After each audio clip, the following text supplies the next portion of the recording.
সকালের বাণীতে আপনাদের স্বাগত জানাচ্ছি। শাকিল হাসানের ক্যামেরায় আমি একেএম সুমন। এই মুহূর্তে আছি রংপুরের যে পূর্বকা বিশ্ববিদ্যালয়ে গেটটি ছিল সেটির নামকরণ করে যে পরিবর্তন করে দেওয়া হয়েছে শহীদ আবু সাঈদ গেট, সেই শহীদ আবু সাঈদ গেটের ঠিক সামনেই এই মুহূর্তে আপনারা দেখেন এখানে কিন্তু যারা রয়েছেন মানুষজন কিন্তু আসছেন একে একে এই শহীদ আবু সাঈদ চত্বরটিকে স্মৃতি করে রাখতে। অনেকেই আসছেন, ছবি তুলছেন এবং সেদিন যে বুক চিতিয়ে দাঁড়িয়েছিল সেখানে আবু সাঈদ, যার দুর্বৃত্তদের যে সেদিন দেখেছেন তাণ্ডব, সেই তাণ্ডবের পরই আসলে যেভাবে নিহত হয়েছিল সেই দৃশ্যটি এখন সোশ্যাল মিডিয়া সহ প্রায় সব জায়গায় কিন্তু ভেসে বেড়াচ্ছে। সেই শহীদ আবু সাঈদ চত্বরেই আমরা আছি। এখানে যারা বেগম রোকেয়া বিশ্ববিদ্যালয়ের এই সমন্বয়ক রয়েছেন দুজন আমাদের সঙ্গে এই মুহূর্তে, তাদের সাথে একটু কথা বলতে চাই, জানতে চাই যে এখনকার যে বাংলাদেশ, বৈষম্য বিরোধী স্বাধীন যে বাংলাদেশ, এই দেশে আপনাদের প্রত্যাশাটা কি এখন?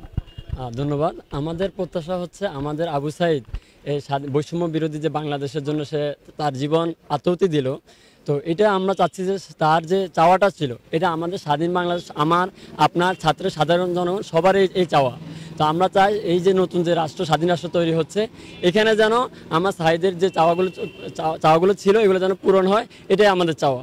তার চাওয়া মানে আমাদের চাওয়া, সারা জনগণের চাওয়া। আমরা চাই এগুলো পূরণ হোক, এটাই আমার এতটুকুই কথা। এই যে শহীদ আবু সাঈদ যে তার রক্ত দিয়ে গেলেন, এখন যে পরিস্থিতি চলছে এই মুহূর্তে, যেটা চলছে আপনারা ইতিমধ্যে হয়তো জেনেছেন, এটির আপনাদের বিরুদ্ধে কি ধরনের পদক্ষেপ এখন পর্যন্ত নেওয়া হয়েছে? আচ্ছা, আমাদের দিক থেকে আপনারা যদি জেনে থাকেন, আজকে সকাল 10টা আমাদের কিন্তু উৎসব মিছিল থাকার কথা ছিল, কিন্তু কেন্দ্র থেকে যেহেতু এই বিষয়ে নিষেধাজ্ঞা দিয়েছে যে না, আমাদের যে নতুন স্বাধীন রাষ্ট্রটা তৈরি হয়েছে এখানে এখন সংখ্যালঘুদের উপরে যে নির্যাতন হামলা হচ্ছে বা ভিন্ন মতে যারা ছিল এতদিন তাদের উপরে যে অত্যাচার নির্যাতন হচ্ছে, এখন এই বিভিন্ন জায়গায় আগুনে পোড়া দিয়ে দিচ্ছে, এগুলো আমরা চাচ্ছি না। তো আমাদের কেন্দ্র থেকে যে নির্দেশনা, যে আমাদেরকে বলা হচ্ছে যে পাড়ায় পাড়ায় সংগঠিত হয়ে কিছু দল ভিন্ন ভিন্ন হয়ে এই যে সংখ্যালঘুদের যে মন্দিরে হামলা হচ্ছে এগুলো যাতে না হয়, আমরা যারা দলবদ্ধভাবে অবস্থান করে এগুলো আমরা প্রতিহত করি, এটা হচ্ছে আমাদের কেন্দ্র থেকে নির্দেশনা। আমরা এবং কি এটাই পালন করতেছি। আমরা আজকে কোনো উৎসব মিছিল করিনি, এখানে কোনো প্রোগ্রাম করিনি। তা আমরা চাচ্ছি যে আমাদের দেশে এখন নতুন করে কোনো অরাজকতা না তৈরি হোক, আমরা স্বাধীন শান্তিপূর্ণ একটা রাষ্ট্র চাচ্ছি। ধন্যবাদ আপনাকে। আমাদের সঙ্গে আরেকজন আছেন রিনা, আমি একটু কথা বলতে চাই আপনার সঙ্গে যে এই যে আবু সাঈদ যে রক্ত দিয়ে গেলেন, আবু সাঈদের মতো যারা রক্ত দিয়ে গেছেন তাদের এই রক্তকে শক্তিতে রূপান্তরিত করে আপনারা ইতিমধ্যেই যে আপনাদের দাবি সেটি কিন্তু পূরণ হয়ে গেছে, সরকারের পদত্যাগ করেছে, এখন আপনারা বলছেন বৈষম্য বিরোধী স্বাধীন দেশ।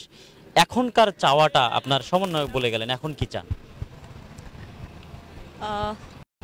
আবু সাঈদ সহ আমাদের সারা বাংলাদেশে যারা এই যে বৈষম্য বিরোধী একটা কোটা সংস্কার যে আন্দোলন থেকে শুরু করে পুরো দেশের যে একটা সংস্কার আমরা নিয়ে আসতে পেরেছি, এটা একমাত্র সম্ভব হয়েছে তারা যে শহীদ হয়েছে, তারা যে রক্ত দিয়েছে, এটার জন্যই আমরা কিন্তু আজকে যেই বৈষম্য বিরোধী একটা বাংলাদেশ দেখতে পাচ্ছি, সেই দেশটা আমরা পেয়েছি। কিন্তু যেটা দুঃখের বিষয় যে আমরা এখানে খেয়াল করলাম যে গতকালকে একভাবে আমরা বিজয় উল্লাস করলাম, তারপর পরেই যে খবরগুলো আসলে আসতেছিল সেটা খুবই দুঃখজনক।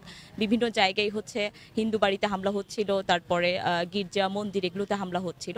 আমরা একদম স্পষ্টভাবেই বলতে চাই, আবু সাঈদ যেখানে হচ্ছে কি বৈষম্য যেখানে থাকবে না, তার জন্যই যেহেতু সে জীবন দিয়েছে, সেখানে এমন একটা বাংলাদেশ যেখানে একটা সাম্য প্রতিষ্ঠিত হবে, এখানে কোনো সাম্প্রদায়িকতা থাকবে না, এখানে সকল ধর্ম বর্ণ নির্বিশেষে সকলেই যেন স্বাধীনভাবে তাদের মত প্রকাশ করতে পারে, স্বাধীনভাবে এই রাষ্ট্রের মধ্যে বসবাস করতে পারে।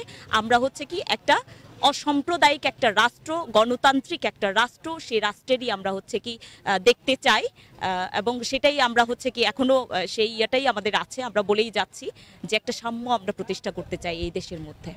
ধন্যবাদ আপনাকে। আমরা কথা শুনছিলাম আবু সাঈদের যারা সহপাঠী এবং এই আন্দোলন বৈষম্য বিরোধী যে ছাত্র আন্দোলন, সেই বৈষম্য বিরোধী ছাত্র আন্দোলনের সমন্বয়ক যারা, তাদের সাথে কিন্তু কথা বলছিলাম রংপুরের।